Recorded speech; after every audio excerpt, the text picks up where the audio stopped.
Good morning, good afternoon, and good evening. My name is Marikuma, and I'm the owner of Marikuma Healing.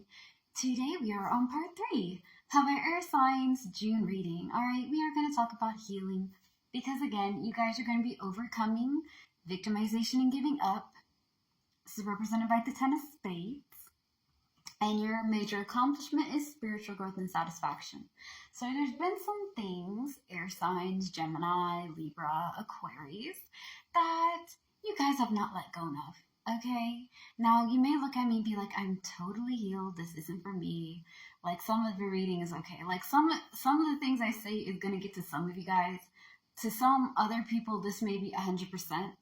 Again, since it's just a general, it's not going to be for all the air signs of the world and galaxies, okay? But you guys are going to have to learn to let go of things. There's some things that you've been holding on that need to be let go. You need to be able to move on, okay? Because holding on to those things and kind of just focusing on it so that way it doesn't happen again, it's not healthy. I'm being honest. Y'all are going to be hearing the church in the background because I live by like 3 or 4 churches. And ironically, by a club. There's a club in a church, man. Like, I hear like disco music and then I hear church music. And sometimes I hear them at the same time. So it's, yeah.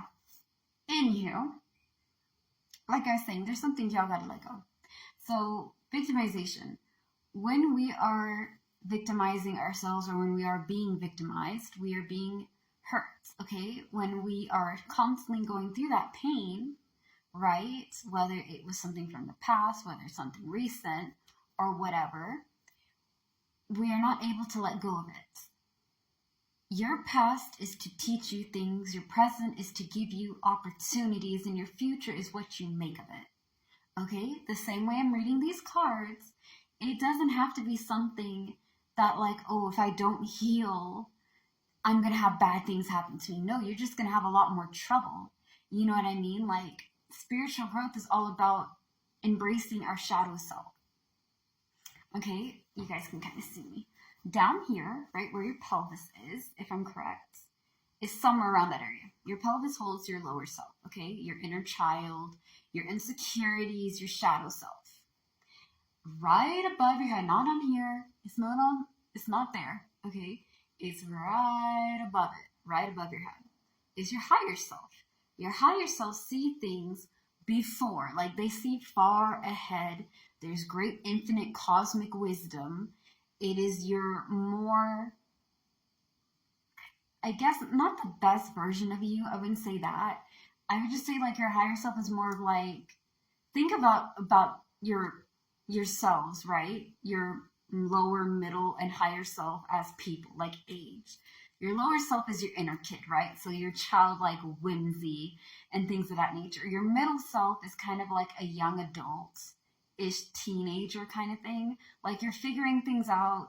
You're able to understand most things, but you can't understand things that are way ahead, okay? Like you understand the now, but you can't see ahead. Your higher self is like your elder self, right? And your higher self is like your elder self. And it sees things for what they can be, what they will become, and what's happening. Like, oh, if we do this, this is something that will come. Like I can predict that, I can see it. Okay? Think of it like that. So when we're working on our shadow self, we're working with our lower parts of ourselves, the things that we shove down, our insecurities, the things we don't like about ourselves, the things that we're scared of or uncomfortable with, okay? You got to make peace with your shadow self. Shadow work is very important for healing because, again, with the 6 steps of healing, you need to forgive yourself, which means you need to accept that you did some things that weren't right. I pissed a lot of people off by saying that. How dare you say it was my fault that I went through this? Listen. It's my fault that when I was younger, I was hot-headed. Okay, I was impatient and I was aggressive and I learned to be patient. I learned to be kind. I went over there and had issues that I didn't deal with till I got much older. I own that. You know what I mean? Like, I own my flaws. I understand that there's some things I needed to work on myself because that person that wasn't working on themselves was not the person I want to be. You feel me? Okay. So I forgive myself for my mistakes. I learn from my actions. And now I feel like I'm getting into a better place with myself where I'm understanding and loving myself a lot more. But in order to get to that, you need to be able to be okay with your imperfections, your flaws, your habits that are not helping you work on that, and embrace your good, your bad, and your ugly. If you can go into the night sky, right, and you see a beautiful moon, whether it's a crescent or a waxing gibbous, right, or a full moon or a new moon, we all look at the sky. I don't care how old we are. I don't care about nationality or sexuality, whatever. All people, creatures, and things look at the moon with awe. We don't criticize the moon if it's not full, if it's a waning gibbous or waxing crescent or whatever. We just admire the fact that the moon is sexy and it's beautiful. What? Listen, if you can give that love to the moon, why can't you give that love to you? Okay, when you're done forgiving yourself and working on your insecurities and making peace with your shadow self, you're going to have to let go of situations that no longer work for you. Let go of people that have negative peasant energy.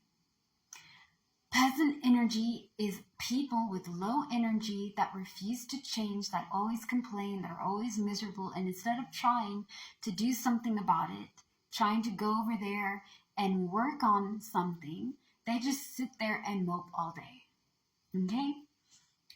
Queens, kings, and royals in betweens are up here. We see that life is a lesson in blessing. I am a queen. And occasionally I think of myself as a royal. But I'm a queen, right? So with my queen energy, I see myself like, hey, this is something that's going to teach me to do something else. So when next time when life throws this lesson on me again, I'm wiser, I'm smarter, I'm more adaptable. I can handle it a lot better, all right? And sometimes things or people or situations come into our life to bless us. People will come in to bless your life, to give you opportunities to thrive or to teach you something. Lessons and blessings, that's how life is. If you're just going to go over there and mope and complain and be negative and cause problems and all that, then you're a peasant. Change your ways. Peasants are not cool, guys. We don't want that. We have enough peasants going around with their low vibrational energies. I ain't about to go down the ship like that. Girl, please. Ain't nobody got time. Now, forgive yourself. Let go of situations and people and things that no longer work for you. Work on your triggers. PTSD is real. Post-traumatic stress disorder happens. Like, this is a good example when you see it from police officers, doctors, EMT workers that deal with stressful things on their job, and they deal with a lot of traumatic stuff. Sometimes we go through a lot of shit that messes with our mind, puts scars in our mind, our heart, our body, and our spirit. So when you're working on your triggers, you're working on things that set you off, okay? Now, when you get past your triggers, you're going to go for the fourth step of healing. The first 3 steps of healing is hard as hell, but it's necessary. It's necessary to do. You got to work on forgiving yourself for your actions and the things that happen and the things that you contributed to. Do better. Work on being all right. 2, let go of negative habits, people or situations that no longer help you. And let go, work on healing your mind, your body, your soul, and your emotions. Okay? Because there's a lot of things that sometimes set us off. You need to work on what triggers you and how to go past it. Now, we are going to talk about the 4th, 5th, and 6th steps of healing on part 4, and we will hopefully tackle the rest of your reading of June. All right? Slay the day, be happy, and be gay. I love you guys very much. Peace out.